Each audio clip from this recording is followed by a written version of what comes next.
আইন না জানাও কিন্তু একটা অপরাধ। থ্রেট নাই, তারপরেও আমি জনগণকে মেসেজ দিতে চাই বাংলাদেশ পুলিশ তৎপর। এখানে আইন শৃঙ্খলাও জড়িত, এখানে আপনার মাদক সেবীরা আছে, তারপরে আপনারা ছিনতাইকারী আছে, সব ধরনের লোকই আছে। এই জন্য আমি এবার সারা বাংলাদেশে সকল ইউনিটকে বলে দিয়েছি, শুধু ট্রাফিক নয়, এই ঈদযাত্রা সুষ্ঠু সুন্দর করার জন্য সকল ইউনিটের অফিসাররা এবং ফোর্স এখানে ডিপ্লয় থাকবে, সব সারা বাংলাদেশে সব জায়গাতে। থ্রেট নাই, তারপরেও আমি জনগণকে মেসেজ দিতে চাই বাংলাদেশ পুলিশ তৎপর। কোনো অনাকাঙ্ক্ষিত ঘটনা, কোনো অন্যায়, কোনো কিছুর সাথে কম্প্রোমাইজ নেই। আমি যোগদানের পরের দিনই বলেছি ঢাকা শহরের ভিতরে দূরপাল্লার কোনো গাড়ি কাউন্টার থাকা যাবে না।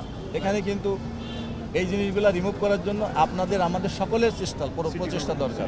সিটি কর্পোরেশন না, আইজিপি একা আমি লিডিং নিতে পারি, কিন্তু আপনাদের সকলের সিটি কর্পোরেশন আছে, আপনার বাসের মালিকরা আছে, কাউন্টাররা যারা অনেকে আছে, তার নিজের এলাকার প্রভাব খাটিয়ে হ্যাঁ আমার বাড়িতে আমি কাউন্টার বানাবো, কি করবেন আপনি? এই জিনিস সবাই আইনের আওতায় আসবে।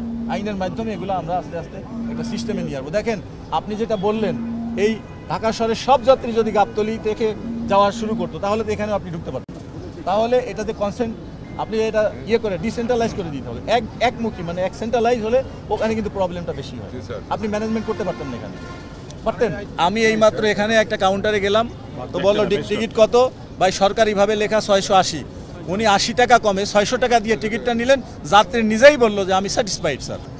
আমি বলি আপনাদের সাথে কিন্তু এখানে ম্যাজিস্ট্রেটও আছে, মেট্রোপলিটন ম্যাজিস্ট্রেট। আইন না জানাও কিন্তু একটা অপরাধ, এটা কি জানেন আপনারা?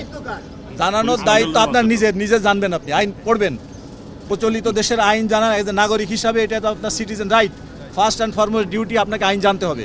আপনি জানেন না বলে আইসা বলবেন যে আমি এটা জানতাম না, এটা তো কোনো অজুহাত মানা হবে না।